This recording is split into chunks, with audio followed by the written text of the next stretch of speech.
Thomas and the statue. Winter was coming to the island of Sodor. The leaves had fallen from the trees, and fog rolled over the countryside. One chilly morning, the Fat Controller came to Tidmouth's sheds. He had a special announcement to make. "A statue is to be put up in the park," he said. "It will celebrate the Sodor Railway." The engines were very excited. Thomas was to collect the statue from Brendam Docks. "I wonder what it'll be," peeped Percy. "As soon as I find out," puffed Thomas, "I'll come back and tell you." And he steamed away. But when Thomas arrived at the docks, Cranky was still unloading the statue. "Hurry up, Cranky," said Thomas. "I want to be the first to see it." Cranky didn't like being rushed. "Why are you so excited to see the statue? Do you think it's going to be of you?" he scoffed. Thomas didn't say anything. He was too busy watching the workmen open up the crate. The statue was covered by a large tarpaulin. It had a very familiar look. There was a tall funnel shape at the front, and then a wide shape at the back. The shape was just like Thomas's shape. Suddenly, Thomas was very excited. "Perhaps," he whistled, "it really could be of me." That night, Thomas couldn't wait to tell the other engines about his statue.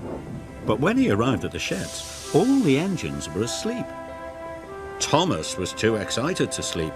He peeped his whistle to wake Percy up. "Percy, Percy, I think the statue is of me," boasted Thomas. "Really, Thomas?" yawned Percy. "That's nice."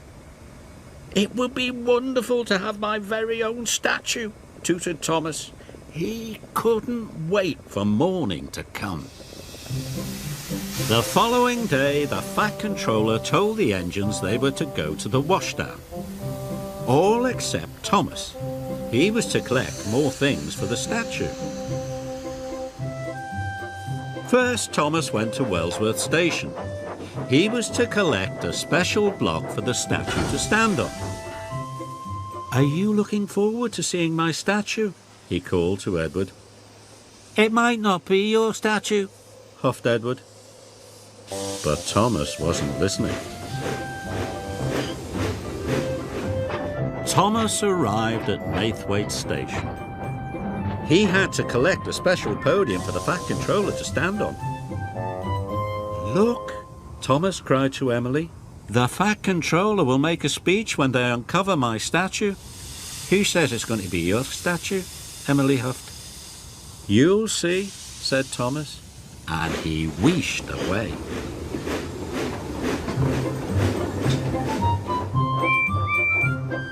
Percy arrived as Thomas's trucks were being unloaded. Thomas started to talk to Percy about his statue again.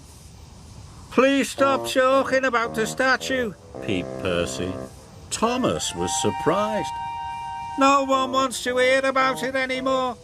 No one wants to talk to you anymore," Percy added crossly. "And neither do I." Thomas was left all alone. No one was talking to him. Thomas felt very sad. Thomas steamed towards Tidmouth's sheds. It had started to snow heavily, but Thomas kept going as fast as he could. He had to try and put things right with his friends. But when he arrived at Tidmouth, the Fat Controller was there. He looked worried. "The tracks to Peel Station are blocked. None of you will be able to get to the ceremony," he said sternly. "I'll clear the tracks," tooted Thomas. "I don't want you all to miss the party." The other engines were very surprised. They knew Thomas didn't like wearing his snowplow. Clearing the tracks would make Thomas late to see his statue. But the Fat Controller was pleased. "You must work very hard, Thomas," he boomed. "There's a lot to do." Thomas steamed off. He could not let them down. Thomas felt silly for showing off. No wonder no one was talking to him. There were still lots of tracks to clear, but it didn't matter to Thomas if he was late. Thanks to Thomas, everyone was able to get to Peel Station. They gathered near the statue. It was covered in snow, but the sun had started to shine and the snow began to melt. The Fat Controller told everyone how proud he was of all his engines. But the engines were still thinking about Thomas, and they were still cross. Just then, there was a loud slooshing noise. A big patch of snow slid off the statue. Then another, then another. The last of the snow fell to the ground. The engines were so surprised. "That's not Thomas," gasped Gordon.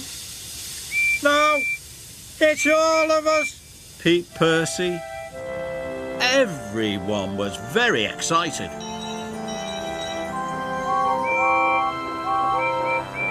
Thomas pulled up. He was very surprised when he saw the statue. "It's not of me at all," he cried. Thomas was very relieved and very happy. "I'm very sorry that I made you all so cross," he puffed. "I think this statue of us all is the best statue that could ever be." And all the engines agreed.